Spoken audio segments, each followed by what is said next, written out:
इन दिनों 8वें वेतन आयोग को लेकर खूब चर्चा हो रही है। केंद्र ने 8वें वेतन आयोग को मंजूरी दे दी है, लेकिन ये कब से लागू होगा, लागू होने के बाद इसका फायदा आपको कब से मिलेगा, सब कुछ आपको बताएंगे। नमस्कार, न्यूज़ 18 का डिजिटल प्लेटफॉर्म देख रहे हैं आप और मैं हूं आपके साथ रितु सिंह। केंद्रीय कैबिनेट में मंगलवार को एक मीटिंग के बाद 8वें वेतन आयोग के गठन को मंजूरी दे दी गई। केंद्र सरकार के 1 करोड़ से ज्यादा कर्मचारियों और पेंशन भोगियों को लंबे वक्त से इसका इंतजार था, लेकिन आयोग के गठन का मतलब ये नहीं है कि आपकी अगले महीने सैलरी बढ़कर आएगी। तो देखिए, 8वें वेतन आयोग को अभी अपनी सिफारिशें देने के लिए 18 महीने का समय दिया गया है। इसके बाद इन सिफारिशों को केंद्र सरकार द्वारा मंजूरी दी जाएगी, तब जाकर कहीं कर्मचारियों को इसका फायदा सैलरी में बढ़ोतरी के रूप में देखने को मिलेगा। अब इसे समझने के लिए आपको पिछले वेतन आयोग के आंकड़ों पर गौर करना होगा। 7वें वेतन आयोग का गठन फरवरी 2014 में हुआ था। इसने 18 महीने बाद अपनी रिपोर्ट पेश की थी। उस वक्त संशोधित वेतन जुलाई 2016 से लागू किए गए थे, लेकिन बकाये राशि की गणना 1 जनवरी 2016 से की गई थी। वहीं 7वें वेतन आयोग की तुलना में 8वें वेतन आयोग के गठन में पहले ही देरी हो चुकी है। 8वें वेतन आयोग का गठन अक्टूबर 2025 में हुआ है। इसे अपनी सिफारिशें पेश करने में 18 महीने का वक्त लगेगा। अगर इस टाइमलाइन से देखें तो 8वां वेतन आयोग 2027 में अपनी रिपोर्ट देगा। इसे केंद्र से मंजूरी मिलने में भी 3 से 9 महीने का वक्त लगता है। हालांकि कर्मचारियों के लिए राहत की बात यह है कि 8वां वेतन आयोग लागू होने के बाद कर्मचारियों और पेंशन भोगियों को 1 जनवरी 2026 से बकाया राशि का भुगतान किया जाएगा। लेकिन इससे आपकी सैलरी कितनी बढ़ेगी? तो 7वें वेतन आयोग में सैलरी और पेंशन में बढ़ोतरी के लिए 2.57 के फिटमेंट फैक्टर का इस्तेमाल किया गया था।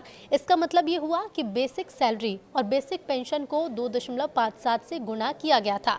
लेकिन क्योंकि वेतन आयोग लागू होने के तुरंत बाद महंगाई भत्ता और महंगाई राहत शून्य हो जाती है, इसलिए तब प्रभावी वृद्धि 23.5% थी।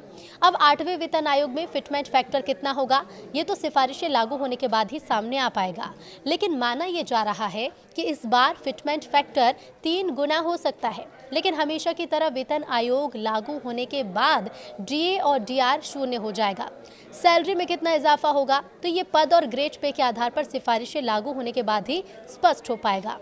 तो वर्तमान में 7वें वेतन आयोग के तहत कर्मचारियों को 58% महंगाई भत्ता मिल रहा है। जुलाई 2025 से जनवरी 2026 तक ये डीए 61% तक पहुंचने का अनुमान है। 8वें वेतन आयोग के लागू होने पर यही 61% डीए बेसिक सैलरी में मर्ज कर दिया जाएगा, यानी नया डीए फॉर्मूला 0 से रीसेट होगा। इसका मतलब ये है कि जनवरी 2026 से नया वेतन ढांचा शुरू होगा और डीए फिर से 0 से बढ़ना शुरू करेगा। तो आखिर ये सिफारिशें लागू कब से होंगी? तो सरकारी सूत्रों के मुताबिक आयोग की सिफारिशें जून 2027 तक आ जाएंगी। इसके बाद इन सिफारिशों पर विचार और मंजूरी की प्रक्रिया चलेगी, जिसमें लगभग 6 से 8 महीने का वक्त लग सकता है। इस हिसाब से 2028 की शुरुआत तक नया वेतन आयोग लागू हो सकता है।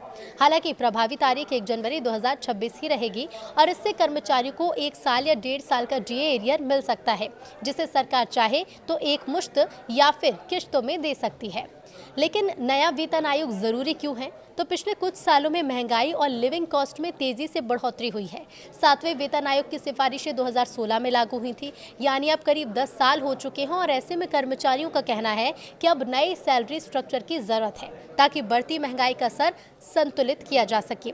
सरकार के लिए भी ये एक आर्थिक संतुलन का काम है, क्योंकि वेतन आयोग की सिफारिशों से न सिर्फ कर्मचारियों की सैलरी बल्कि पेंशन, अलाउंसेज और ग्रेच्युटी में भी बदलाव होता है।